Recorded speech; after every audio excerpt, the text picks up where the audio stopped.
हमें ज्वाइन किया इस वक्त वज़ीर तालीम सिंध और पीपल्स पार्टी के रहनुमा सईद गनी साहब ने। उनसे उनके एक्सपेक्टेशन भी पता कर लेते हैं। गनी साहब, वज़ीर आज़म अब तक तो कराची नहीं आ सके, लेकिन बताया गया है कि वो कल हफ्ते के दिन यहाँ होंगे और बड़ा ज़बरदस्त कराची पैकेज लाएंगे, तो आपको क्या तवक्कुआत है?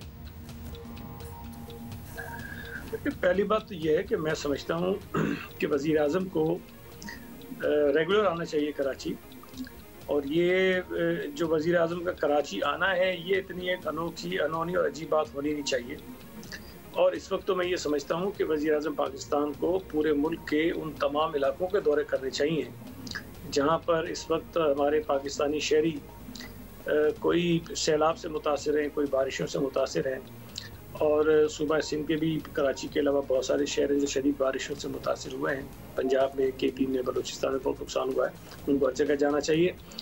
जहाँ तक तवक्कुआत की बात है, सच्ची बात तो ये है कि अगर ज़ाती तौर पर मुझसे पूछे तो मुझे तो बहुत हैरत अंगेज़, मतलब खुशगवार हैरत होगी कि अगर वज़ीर आज़म साहब के दौरे से जो तवक्कुआत बांधी जा रही हैं वो पूरी हों, और माजी की तरह ऐसा ना हो कि वो आएँ, वादे करें, कमेटियां बनाएं और उसके बाद फिर चले जाएं, और 2 साल गुजरने के बाद भी कराची के किसी एक नए मंसूबे के लिए 1 रुपया भी ना आए। ऐसा नहीं होना चाहिए। जो कराची के मसाइल हैं उस पर फेडरल गवर्नमेंट का भी हक बनता है कि वो इस पर इन्वेस्ट करे, और कराची के लोगों की जो क्लेम करती है PTI कि उन्होंने सबसे ज़्यादा वोट PTI को दिया था, तो कम से कम उस नुमाइंदगी का वो पास रखें और कराची के लिए कुछ अच्छे खासी डेवलपमेंट की स्कीम्स अनाउंस करें।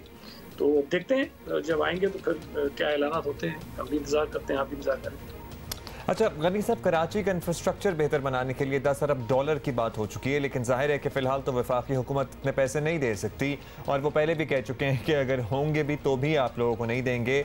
एक काबिल अमल और हकीकत पसंदाना नंबर क्या हो सकता है? जाहिर है हमारे पास रिसोर्सेज का उतना रेल पेल तो नहीं है जो वज़ीर आज़म अपने पैकेज में दे सकें तो कुछ काम बन सके। जो कराची ट्रांसफॉर्मेशन स्ट्रेटजी थी उसमें ये बताया गया कि कराची के इन मसाइल को हल करने के लिए $10 अरब की रकम दरकार होगी, और उसी कराची ट्रांसफॉर्मेशन स्ट्रेटजी की बुनियाद पर सिंध हुकूमत ने मुख्तलिफ मंसूबे जो हैं वो शुरू किए, जिसमें वर्ल्ड बैंक और एशियन डेवलपमेंट बैंक और दीगर जो बैनुल-अक़वामी इदारे हैं उनका ताउन हमें हासिल है। तो ये एक ज़ाहिर है कि $10 अरब जो है वो एक साल में खर्च नहीं होंगे। ये एक लॉन्ग टर्म प्लानिंग है कराची के जो देरीना मसाइल को हल करने के लिए। तो हम ये तवक्को वफाकी हुकूमत से नहीं कर रहे हैं कि वो हमें $10 अरब देंगे, और ना ही हमें ये उम्मीद है कि उनके पास अगर होंगे तब भी वो हमें देंगे, लेकिन कराची के मसाइल को हल करने के लिए इतनी खती रकम ज़रूर दरकार है।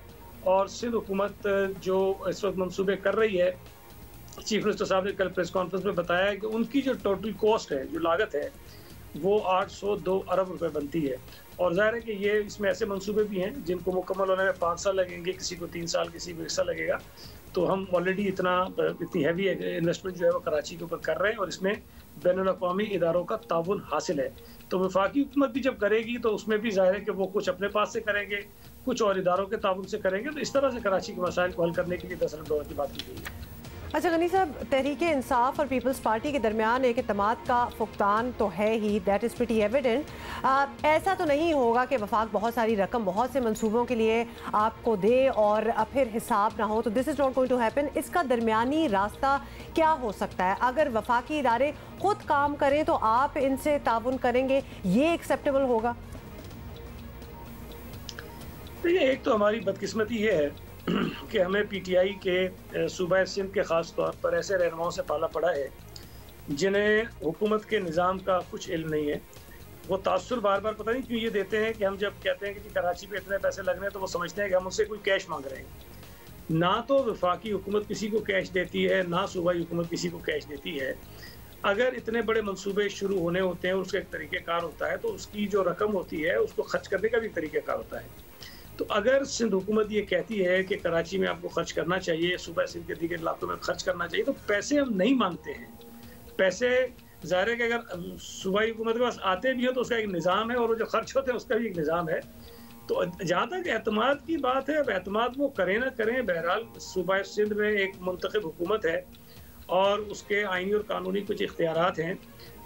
सूबा सिंध में करोड़ों लोग बसते हैं। सूबा सिंध पाकिस्तान का हिस्सा है जिसके वज़ीर-ए-आज़म इमरान खान हैं।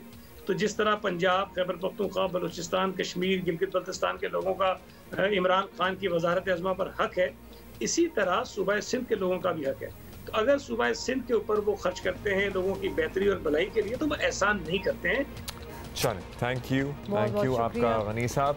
होपफुली ये तमाम जो मामलात हैं ये तय हो जाएं, और क्योंकि ये मामलात तय हो जाएंगे तो इस शहर और इस शहर में बसने वाले रहने वालों की कुछ बेहतरी होगी।